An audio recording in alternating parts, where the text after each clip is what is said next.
Can you use Excel sheets or Notepad instead of CRM? Yes, but there is a moment when you have to stop. It's that moment when the risk of mistakes costs more than what you earn from a customer. Spreadsheets, being manual, lead to errors. 58% of data in small and medium enterprises is lost due to human error. Imagine this: 30 customers, 15 columns of data for each. A wrong click deletes the status column. You can recover part from memory but lose data on 3 or 4 clients. Each of them was planning to pay you $20,000. Or during data copying, emails get mixed up. Result? Sending offers to 100 people, but each email has the wrong name variable. These signs will help you to determine the right time to start using CRM.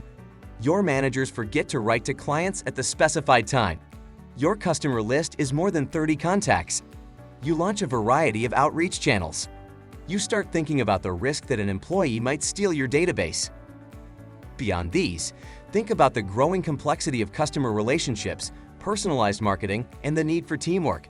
Notably, 91% of businesses with over 10 employees use CRM. For smooth customer management and growth, CRM isn't just an option, but a must. Feeling the need for automation? JetSoftPro's team is ready to set up the perfect CRM solution for your business. Reach out today for a strong business move tomorrow.